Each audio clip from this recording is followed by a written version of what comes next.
The radiant light, unhindered and inconceivable, eradicates suffering and brings realization of joy. The excellent name, perfectly embodying all practices, eliminates obstacles and dispels doubt. This is the teaching and practice for our latter age. Devote yourself solely to it.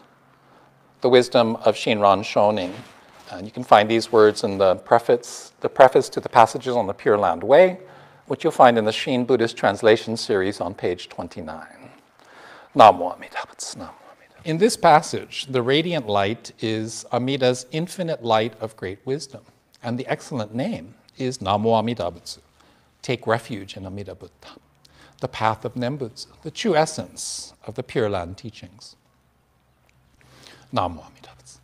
Now, not everyone is capable, able, or willing to devote every moment of their life to the traditional practices leading to nirvana, the extinguishing of our unbreakable attachment to egocentric self-power in this human body, in this life. And thus, for the rest of us, the radiant light of Amida's great love reaches out to all people, accepting all people just as they are, offering the excellent name, Namo Amida Butsu, as the embodiment of all practices. The calling voice of Amida, Namo Amida Butsu, that realizes joy, eliminates obstacles, and dispels doubt, is the teaching for our age. Devote yourself solely to it. So if you're going to put it another way, it might look something like this.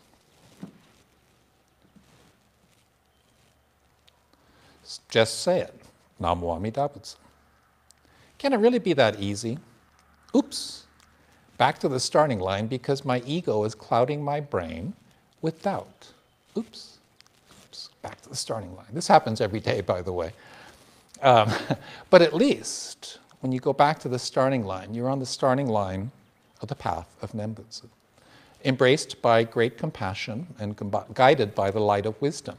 We live each moment of this unrepeatable life with strength and serenity, finding joy in everyday life, sharing moments of sorrow, and enduring the inevitable pains of aging and illness.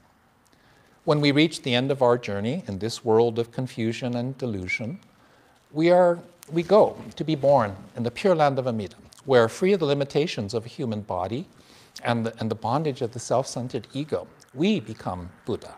And in oneness with Amida, we return to this world of confusion and delusion to guide other people to true and real life and their birth in the Pure Land of Amida. The Buddha taught the universal truth of human life. You're born, you age, you get sick, you die.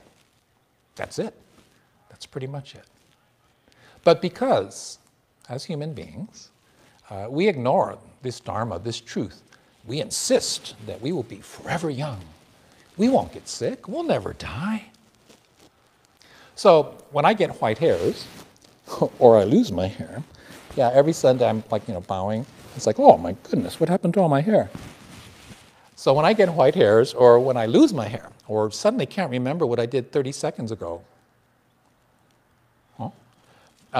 or the doctor says, Kerry, sit down, we need to talk.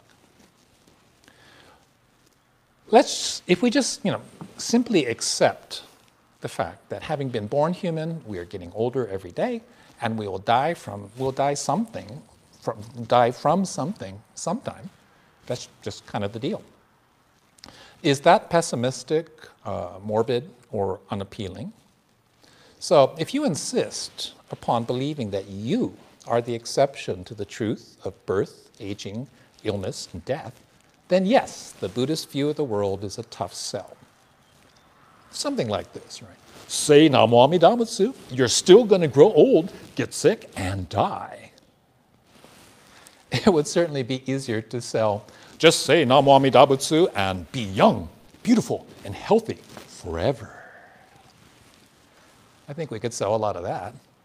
Hey, I'd consider buying some of that. But think about it carefully. Think about it carefully. Hear Namo Amida Butsu. Say Namo Amida Butsu. Gratefully receive the faith of Shinjin.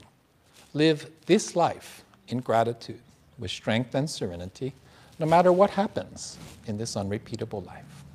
When we breathe our last breath, we pass from this world of confusion and delusion to be born in the pure land of Amida, becoming Buddha, becoming one with Amida, immeasurable life and infinite light. That's a pretty good deal, don't you think? If one is able to simply accept Namo Amida Butsu, to have no doubt that they are saved through birth in the Pure Land, then one lives life in gratitude, with each day filled with aloha, with kind eyes and gentle words for everyone and all living beings. Wouldn't that be nice? Our Kapuna elders here at the temple often talk story about the olden days, during the plantation era, working in the cane fields or the sugar mill, 14 hours a day, 6 days a week. And yet, on that one day off that they got, right, they literally built temples, communities, businesses, institutions, all while attending service on Sundays and volunteering at the temple. Is it possible that Namo Amida Butsu, the excellent name that embodies all practice, eliminates obstacles, dispels doubt? Namo Amida Butsu, was this the power that enabled our Kapuna, our elders, to endure, to persevere, and to have fun doing it? I say yes, without a doubt.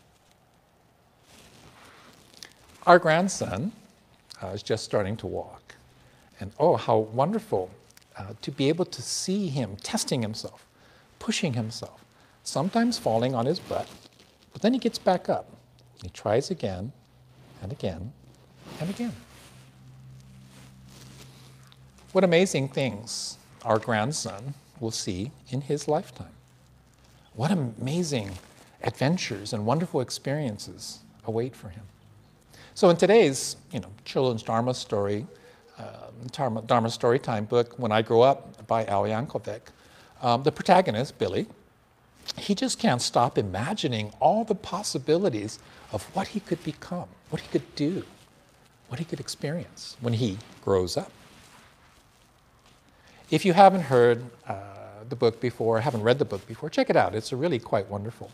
And with luck, I'll upload the video of today's Dharma Storytime to YouTube later this afternoon. When I grew up, our son grew up loving dinosaurs and dreamed of being a paleontologist. When I grew up.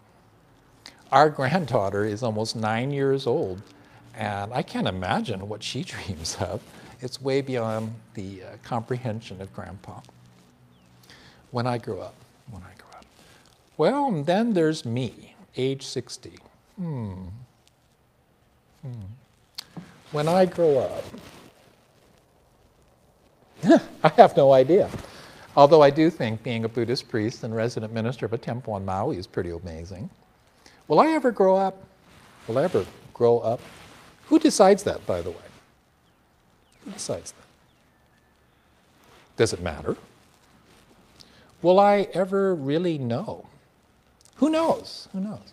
All I can do is accept the Dharma, the reality that every morning I'm allowed to wake up is an opportunity to be anything I choose to be. I can choose to just say, Namo Amida Butsu. Mahalo Amida for giving me one more chance, even though I have done nothing to deserve it. I can choose to see the world as it is in the light of wisdom. I can choose to truly see myself as I am in the light of wisdom. I can choose to take refuge in the great love and great compassion of Amida. Or I can just bumble through life chasing a dream created by someone else who secretly wants to sell me something. I can live life as if the world revolves around me. It's about me, it's about Kerry.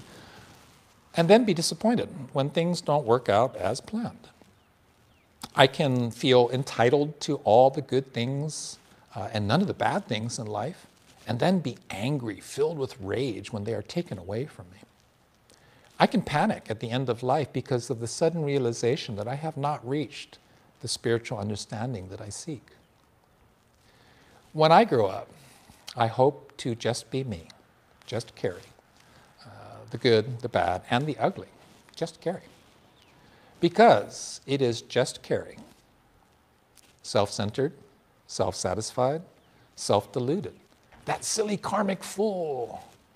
This, me, is the person that Amida vowed to save.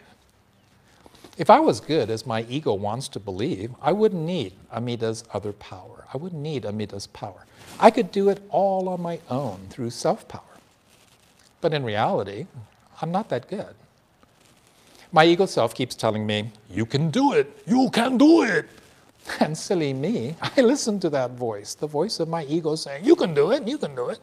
And if you don't, well, it's somebody else's fault.